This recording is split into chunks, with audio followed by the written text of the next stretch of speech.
All right, so we're going to be talking mostly about RxJS, and we'll spend a little bit of time, as time permits, about talking about a framework called Cycle.js, which is based on reactive programming. So in my initial slide deck for this was to go into JavaScript, a very common JavaScript topic, which is dealing with async. But after fleshing that out and finding out that took about 45 minutes, I think we may have to cut it unless we want to stay here until 10:30. It's up to you, right? How many people want to stay until 10:30, go through all this, okay? Not too many hands, surprisingly, right? It is Monday night after all. So what I'm going to do is we're going to skip over the async in JavaScript part, not one by one, because that will take forever. We will just zoom down, blah, blah, blah. Async issues, promises, why do promises suck, why are they good, etc., blah, blah, blah. Okay, there we go. Reactive programming. All right, so we'll focus on reactive programming and talk specifically about RxJS. But before we get to RxJS and specific implementation and code, what we want to do is we want to talk about reactive programming in general and get an idea of what the idea behind reactive programming is and why it's becoming so popular recently.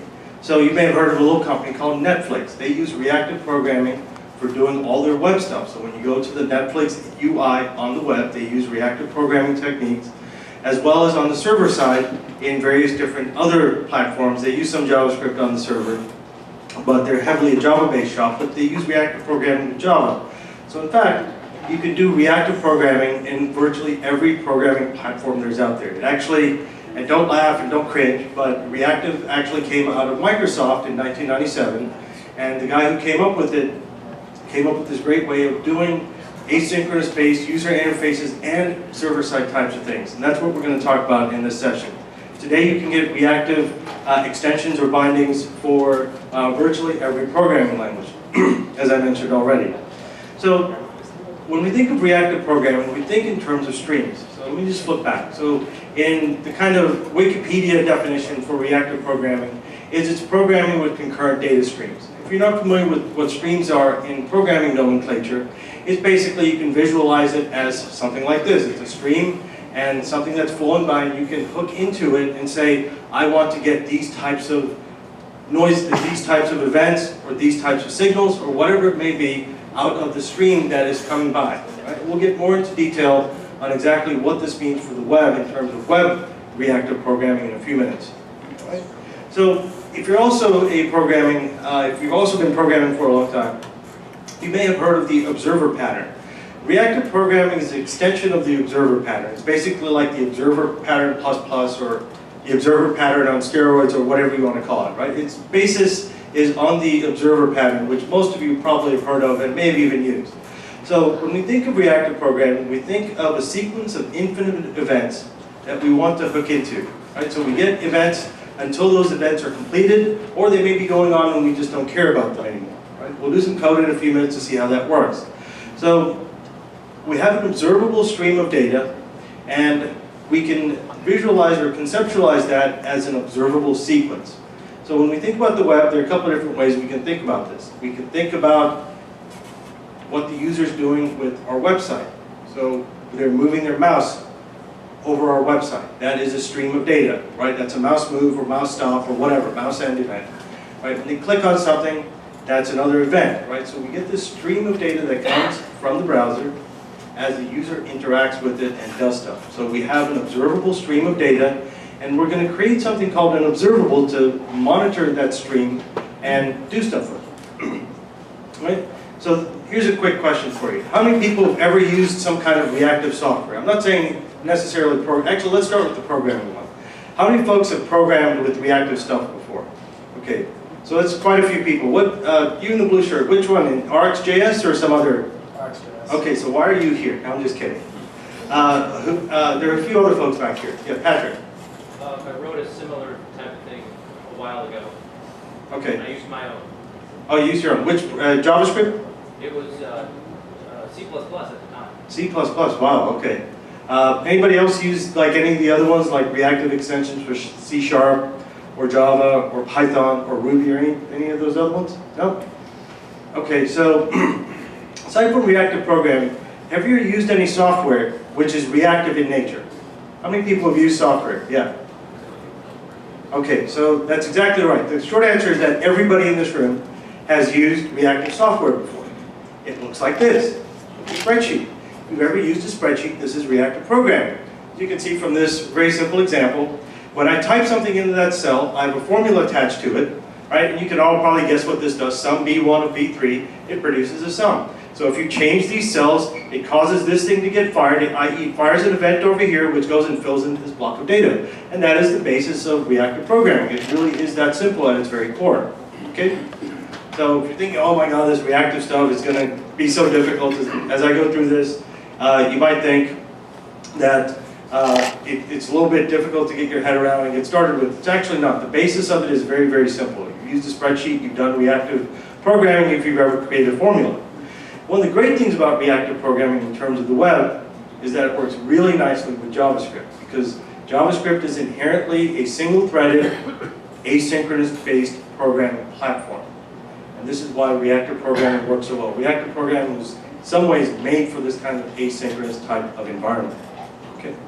So, what are some core concepts in reactive programming? There's this concept of observables. Observables observe a stream of events.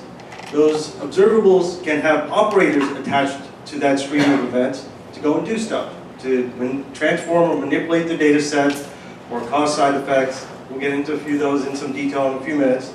And then we can also do things like schedulers and a few other advanced topics, which we probably won't have time to get into, but we will cover the basics here.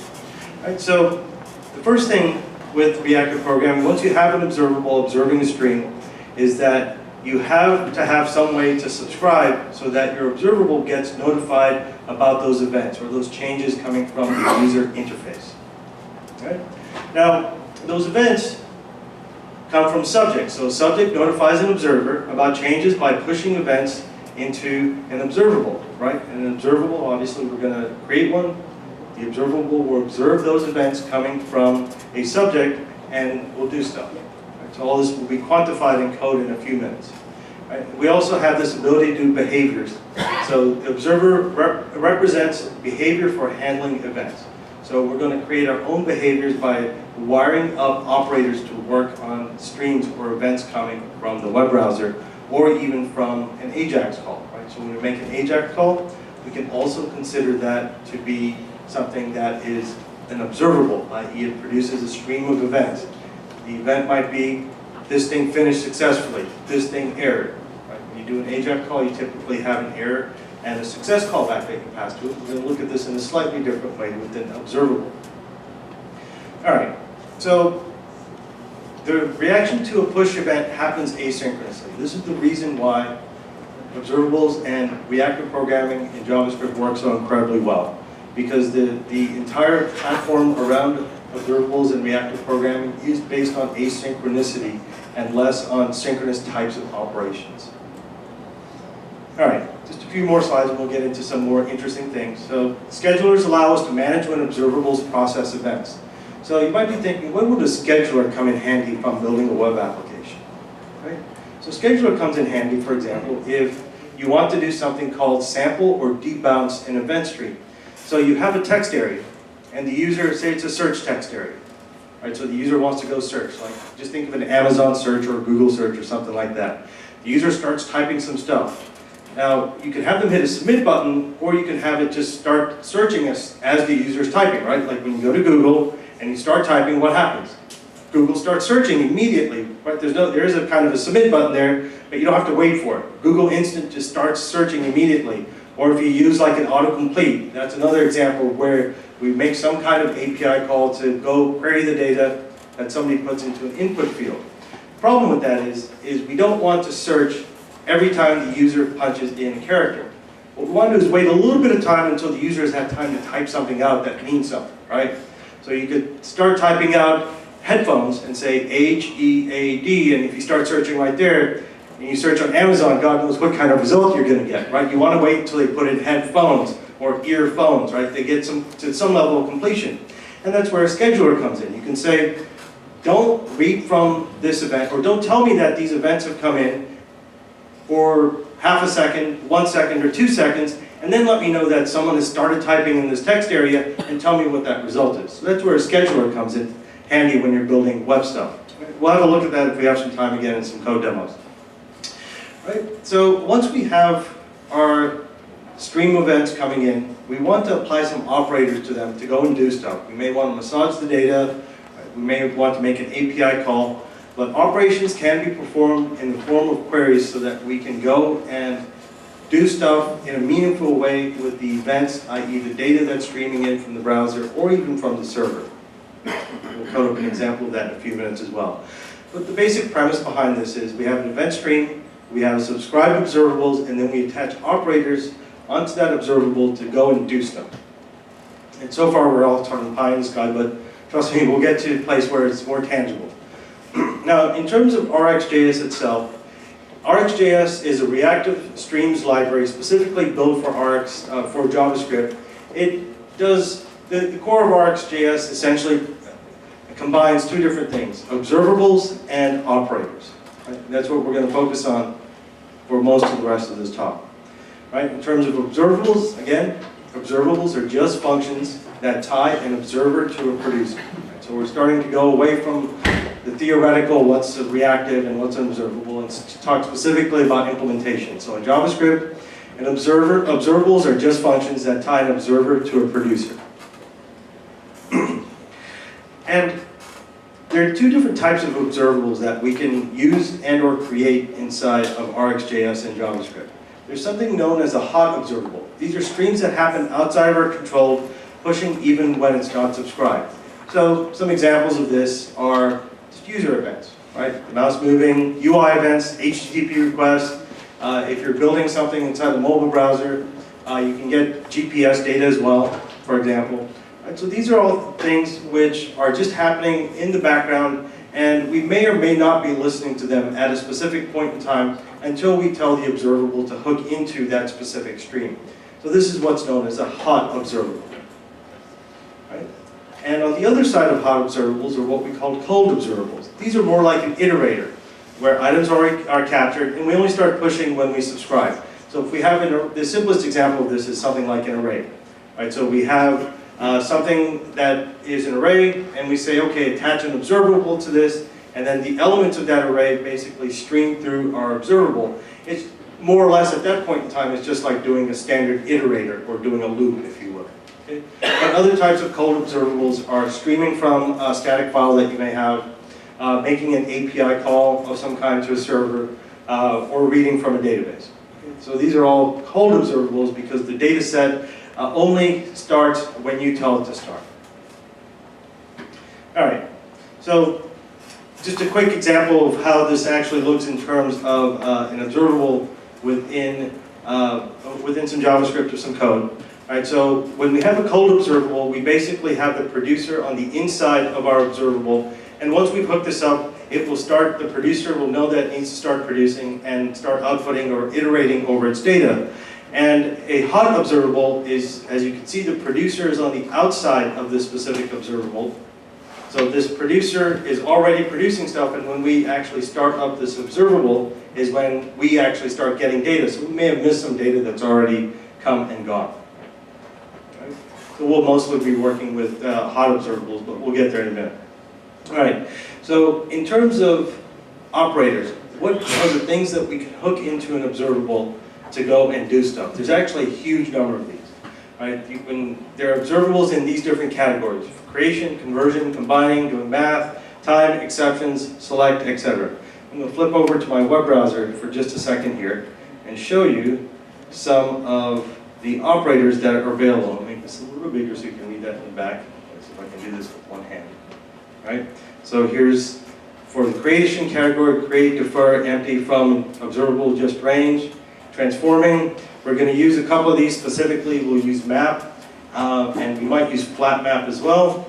We can filter observables. I mentioned how we can wait a little bit of time before the observable returns us some data, right? And that's what's known as a debounce. So that's just an operator that we hook up to an observable.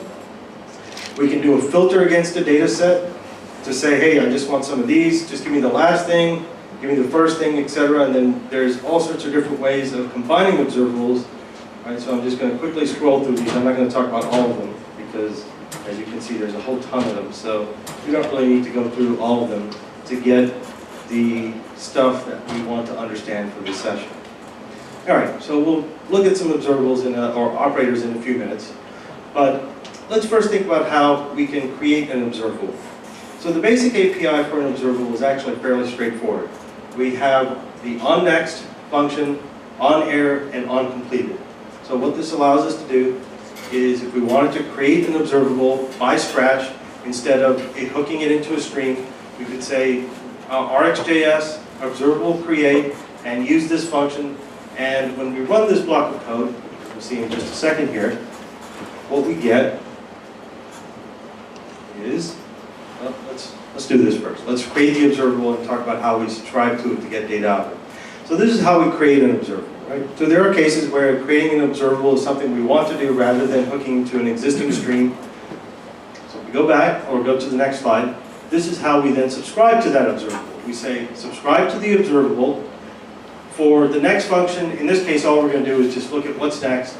We can hook into the error part of it, and then finally, the last argument to the subscribe function is, let me know when it's completed, and then we can go do something.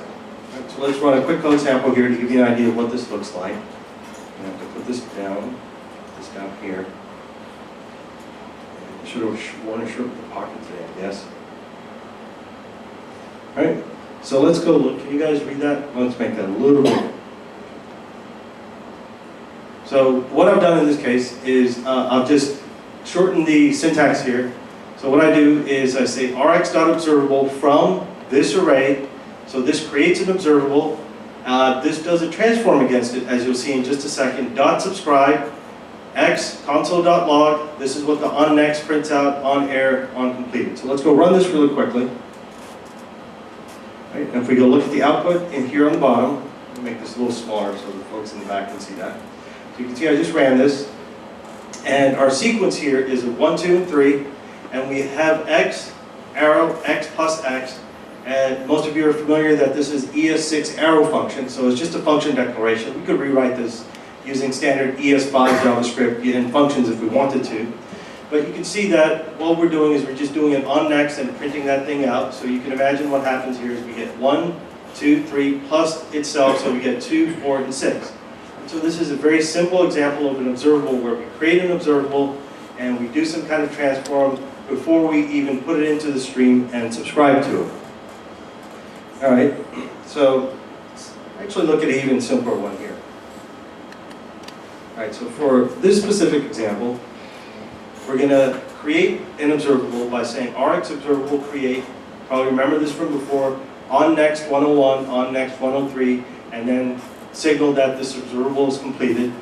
Observable.subscribe. This is the observable that we're subscribing to right here. Function next, console.log. This is what was the next function. Console.log error, and then scrolled off of the screen, unfortunately, is the complete. Okay? So now if we go invoke this, try to fit all this on the screen, it's really hard here. As you can see in our output here, what we get is we get next 101, which is that number right there, next 103, which is that number right there, and then finally you can see that this complete function is invoked last where it says complete exclamation point. Okay? So this is the very, very basics of an observable. We created, in this case, an observable by hand rather than hooking into an existing event stream. And then we subscribe to it, and this is what gets streamed out of it. Right? And so any questions on this before we move on? We'll do one or two more quick exercises around this, and then we'll move on to something a little bit different. Any questions so far? Hopefully this is all making sense. All right. So what happens if, for example, we have an observable, and that observable, for whatever reason, generates some kind of error, right? So you can see, create an observable again, observer.onNext42, and then, oh no, we got an error. What happens now? Observer.onError. So this will be the observable actually throwing an error, and then we do this completed, right? And then we have this disposable, which we'll talk about in just a minute. And similarly to last time, source.subscribe, so subscribe to this observable stream, and we're not going to do anything fancy here. We're just going to print out, this is the next value, this is the error, this is the uncompleted. Okay? So if we go run this now, you'll see that what we actually get is we actually get an error out of this. Is it right here? Of course, this is not going to work for some reason. That should be fine, but anyways, I'll just talk through this really quickly. I'm not sure what's going on with this specific example. I know this was all working earlier. Right, so what we do to be able to handle a problem is we say, when this thing needs to be disposed, create a hook or return from this hook rx.disposable.create, create essentially a disposable that lets us know that this specific observable has completed, i.e. the stream has permanently finished. So an observable can get to a completed state, but it doesn't mean that the observable is totally gone. It means the observable is still there, but it's at a completed state. Whereas when we say rx.disposable.create, i.e. create a disposable, that lets us know that the observable has not only finished, but is basically gone now. Right? So there's a difference between an observable being in a completed state as opposed to being in a disposed state, i.e. Deleted, is probably the right way to describe that. Just pull up if there's any other quick examples we want to talk about. We've talked about all the basics here anyways. All right. So we'll do a quick review of this inside of our slides. Get back to this. So we've already talked about this slide in a little bit of detail. Okay. So one of the things we can do is if we want to use an observables type architecture in all the coding stuff that we're doing, we don't have to, we could continue to use arrays lists and things like that if we wanted, but we can convert an array, iterable, set, map, whatever you have, whatever data structure you have. You can even use string or the JavaScript arguments keyword by doing an observable.from, and that will convert that array, iterable, set, whatever, that data structure that you have into a observable that you can then watch and have items streamed from. Right? So you saw this example already. Rx.observable from an array, then subscribe, and then we can go and do stuff with this because those things will get streamed to us. So this is a more sophisticated way of hooking into an iterator for a specific data structure, in this case, an array. Right. So where does RxJS fit into the options for asynchronous JavaScript? So let's talk about this for a few minutes, and then we will get into some web stuff here. All right, so in terms of where RxJS fits into the overall picture for the different types of strategies that you can have for dealing with asynchronicity in JavaScript, this is a nice diagram. So if you're doing let's say you're doing an AJAX call, what is it that you normally pass into an AJAX call? You pass two different things, right?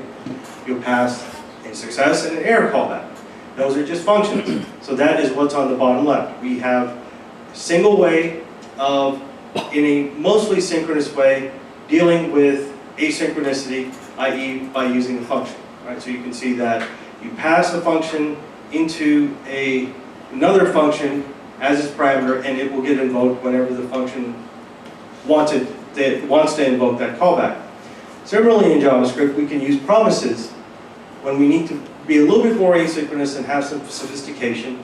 And essentially what a promise does is it injects itself in the middle of an asynchronous type of operation and gives you a couple of hooks for being able to do, again, to switch nomenclature a bit into promise nomenclature to do either a resolve or a reject. Right? So those of you who are familiar with promises know what resolve and reject do. That basically means that the promise has finished or has been rejected in some way.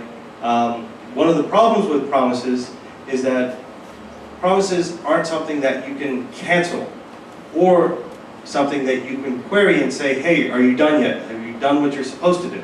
Okay? So in ES6, there's also the possibility of using something called generators. So generators allow you to do multiple different types of asynchronous types of ops, or multiple asynchronous operations strung together. But has anyone used generators in here yet? Just by a quick show of hands. Oh, not a single person. Oh, one person in the back. Okay, so one smart ass in the back. All right. That was Chris. So, and what observables do is they fit in the top right of this quadrant. They both allow for good asynchronicity and also the ability to do multiple types of async, or not multiple types, but multiple weave together asynchronous operations. So if you have multiple async operations coming together, observables are currently the best strategy for dealing with them, just because of the way they work with the streaming architecture and being able to combine multiple observables into another observable to be able to do what's called a merge, or async operations. All right. So far you're probably bored. It's like, oh, all you've done is gone through all the nomenclature. We just had some pizza and it's starting to get hot in here. I can see Pratik sweating. Where's MJ at? Why is the AC not on in here? But anyways, so it's like, how does all this apply to web programming? We've actually covered all the fundamentals for getting started with using observables inside of a web application. Let's go do that right now. All right? So before we dive into that, I do want to mention I'm going to do a quick demo which is just observables in a web application with no framework. But in a few minutes we'll talk in detail about Cycle.js, which is built on top of reactive programming, and it used to be built on top of RxJS, which is a full-blown framework for building web applications using reactive programming styles. Now, how many folks are already using Angular 2 or looking at using Angular 2? All right. So one of the interesting things with Angular 2 is that at its very core, it is heavily based on RxJS and this observables topology. And as a developer, you don't really use it that much, but you use it in several distinct places. Specifically, if you make a network call inside of Angular 2, it relies very heavily on this observables type of topology to be able to process those network operations. And also when you go and hook in listeners into things that are in the DOM, right, button click, someone typed in something into a text field, that kind of strange nomenclature that you might see there is actually underneath an observable, and what you're using are operators that are hooked into an observable that hook into the event stream for that specific thing underneath the hood inside of the DOM. Again, a button, mouse click, mouse drag, whatever you have. Right, so observables are actually a big part of Angular 2, and Cycle.js is built entirely on top of observables. All right, so let's do a basic observable first. And I'm going to drop into some code here rather than using the slideware so we get some better syntax highlighting. All right, and that's the wrong button, the wrong window. And so we're going to have a simple application. I'm going to show our index.js. So there's our head, our body. We have a root where we're going to mount our application. Oh, well, I don't think we're going to use the root in this one. But right, so we have a button, name, a couple of other things inside of this. We're going to go and run a few different operations to see how this works, right? So just remember that we have button, name input, and it will probably be really handy. It's hard typing with one hand, so you have to bear with me. So I'm just going to start up our little demo. Should be running any second now.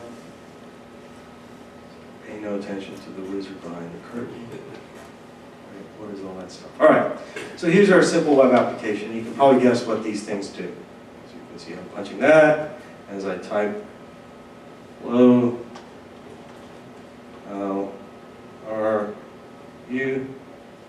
Right, so you can see that was a debounced version of this. So what's actually happening here? Let's actually look at the code for how our little simple web application, which is taking some input from an input field, using an incrementer, and doing this magical debounce. And as you can see, I think I may have set it a little bit too long, but we'll go have a look and see how this actually works. And this is just written with straight observables, no framework or anything. I am obviously going to have to use an observables library though. In this case, I'm going to use RxJS. So let's look at this first thing, which is, how does this thing right here work? When I punch something into this text field, how is that getting trapped and used somewhere in our application? So we're going to go and look at that name input. This is our name output, right? These are basically these two things right here. Right? So here's our name input. It's just inside of a span, inside of an H2. Then we have an input type of text called name input. And what we're going to do is we're going to say create an observable from an event that is mapped into or hooked into this specific element. In this case, we're saying document.getElementById, document.querySelector hash name input, so that basically goes and grabs that input area. Rx.observable from event name input. This is the specific thing that we're looking for, the input that's inside of here. And now we're going to attach some operators to this observable. So this name input is something that's in the user interface, and the way we think of this conceptually now is we think of this entire web application that we have as a stream. It will be a stream of events as the user does stuff, as the user moves the mouse, as they do something in a text field, as they click on a button, etc., etc. We treat this whole thing like a stream now.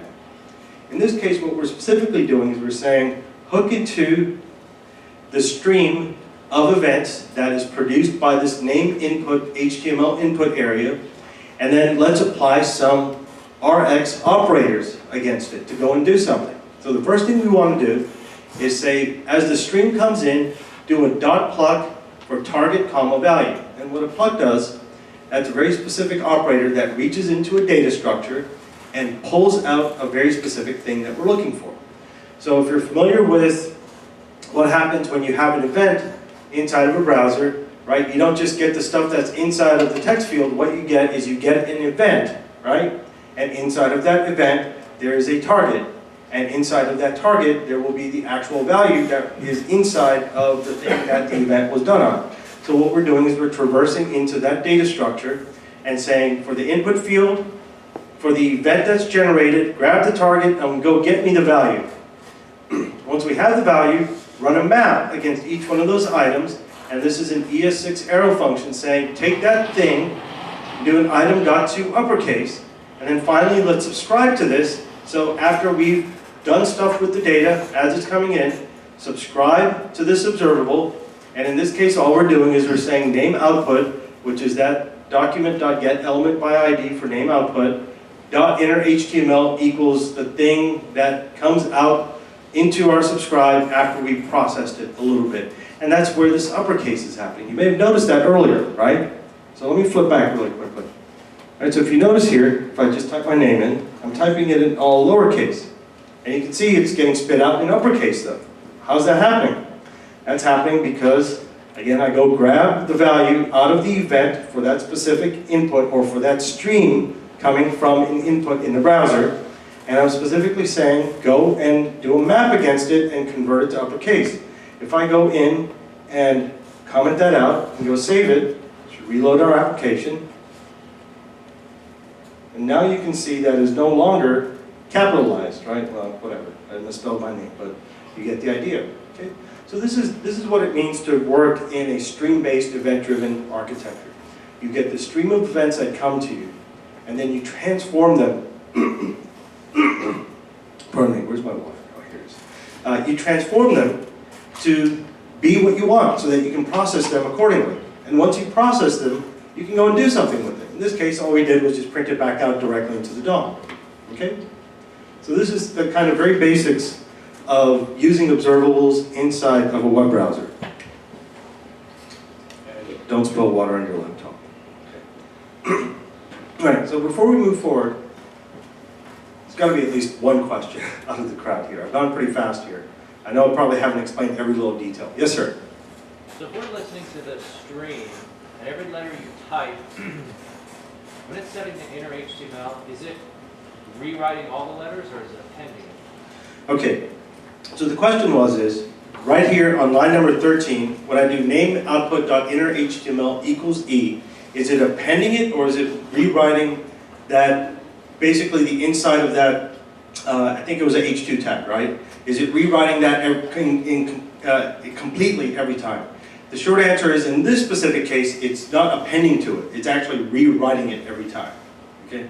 So we may want to refactor this and just do an append. Well, actually, can you append to an inner HTML? I don't think you can.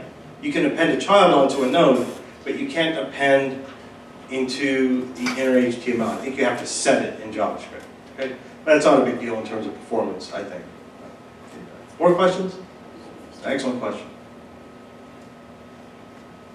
Does that mean every time it comes through, you get all the events? Does that mean every time it comes through, you get all the events? So what I assume you mean is that if I type 1, 2, 3, 4, 5, that's generating 5 events. So, Well, right, but after that, right, because you're just appending, right? So how does it know, does it have like some sort of history to know what the value was? oh, okay, I see. So there's a little bit of confusion as to exactly how this is working.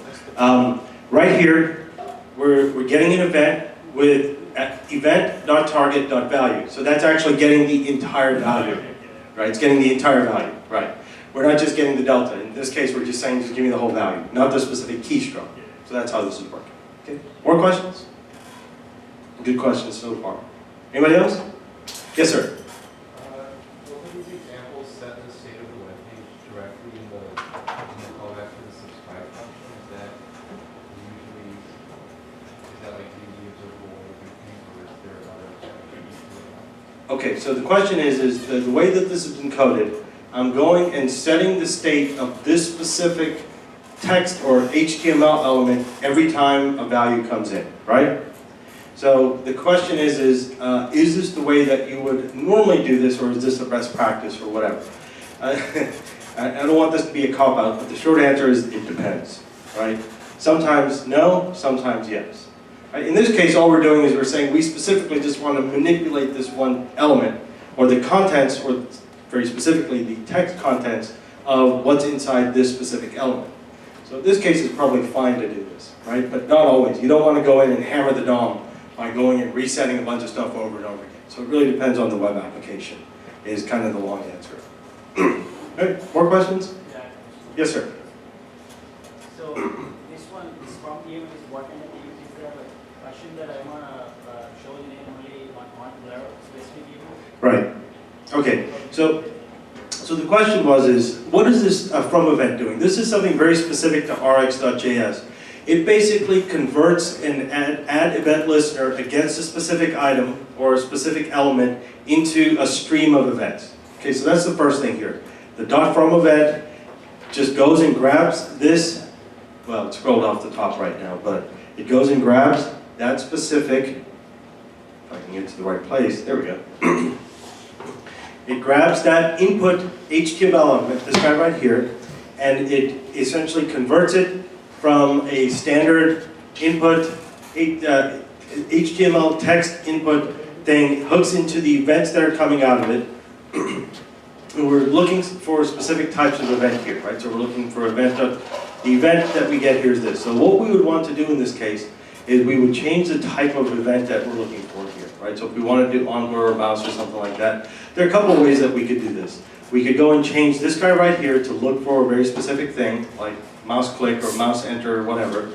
Or we could apply a filter and say, well, just send me all the events and I'll just filter them myself. So I could apply a filter here that says, make sure that the event is of type mouse down or whatever. And if I had 2 hands free, I would try to code it for you, but I don't. So you just have to take my word for it.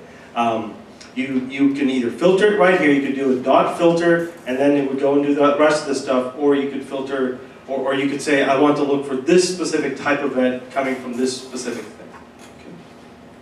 Okay. All right. Yes, sir. Was there another question? Yeah. Yeah. When there are multiple events, I want to put in here. Yeah. Different subscribe or, Right, so the question is if it's multiple events from the same element or from different elements?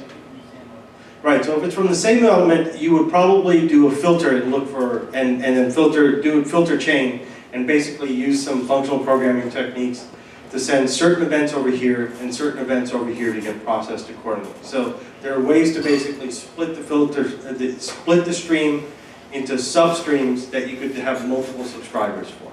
Okay? So, all right. All All right, let's push forward, because we only have about 20 minutes left. Right? And let's look at the next quick example here, which was this button counter, where we hit increment, right, just for kind of completeness, to give you an idea of how this is working. So we have a button count, which is this guy right here, it's just a button. Then this get element by ID counter is basically this text that we have up here. Right, I'll just flip over so you can see it real quick. Right, so this is our output, this is our input. Right, they're both different HTML elements. We say observable.from event, go and hook into the button, look for a click event here instead of an input, because before we had an input type, now we just want to look for click. Subscribe to it, count plus plus, count.innerHTML equals count. That's how we did this specific counter that was on this page. So that's probably the most simplest example you can do. And finally, let's have a look at the debounced version. Right? Because I think this is super useful, right? You type stuff here. Actually, let's change the debounce time. It's kind of long. So it's set to a second. Let's set it to 500 seconds. And let's go back here. And now you'll see that as I type, the event or the, okay, that didn't seem to work. Let's make it even smaller. Set to 200 milliseconds. And so you'll see it comes up much faster now than it did before. And so what we're doing in this case is what's called debouncing or sampling. And this is a very useful operator, like I gave the example before, when we have a search field and we want to do it like an instant search or an autocomplete, but we don't want to overwhelm our back-end system by sending all these API calls every time someone punches in a letter.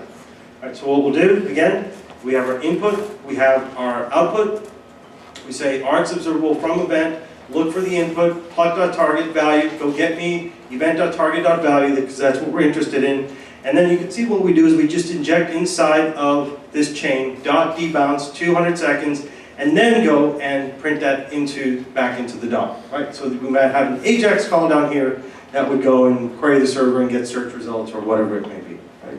So we've used a few different operators here.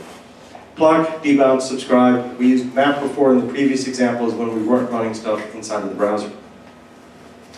All right, let's get back to our slideware real quick and make sure we've covered everything.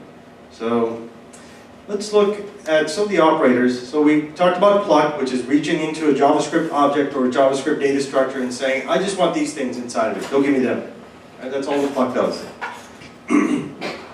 Map, as you know, is a way of doing a transformation. You take an array, pass it to a map, tell the map to double the array, double all the elements of the array, and it'll double all the elements in the array, or double the numbers, right? We looked at sample, debounce. What are some other operators that we could use?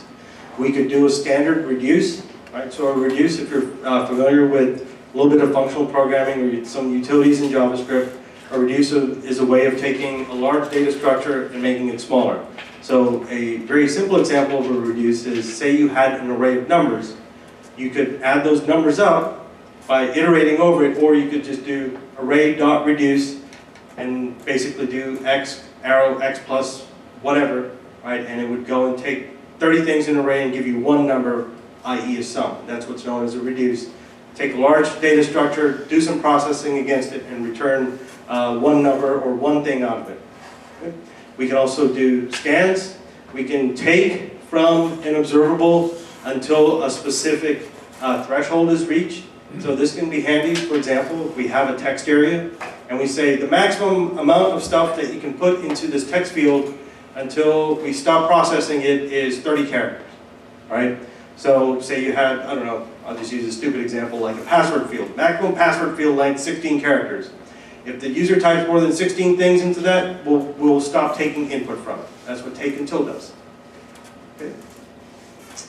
All right, so we just looked at a few of the operators and we looked at a few of the functions around this. I think in total there are 131 operators in RxJS. Right, so the operators again are these things: pluck, map, sample, debounce, reduce, scan, take until, etc., etc. Right, there's 131 of them. But what's been found in practice is that there's approximately 25 to 30 of these operators which are useful for doing standard web development or web programming. Okay, we'll come back to where that number is used in a few minutes when we talk about Cycle.js. All right, so what is RxJS good for? It's great at working with DOM events. great at working with AJAX calls. Is also very good at working with managing app state. Right? So these are the three typical things that we do when we build any web application. We manage the state of the web application. What's the data that's showing? What are all the HTML elements they're showing? i.e. what's the structure of the DOM? We make AJAX calls to get data, and then obviously we listen for DOM events as the user interacts with the web application. So RxJS is an extremely good fit for building a web application. Right, so there are a bunch of other topics that we could go into here, but because of a lack of time and because of just general, is it really useful if you're getting started with this? We're not going to go into this.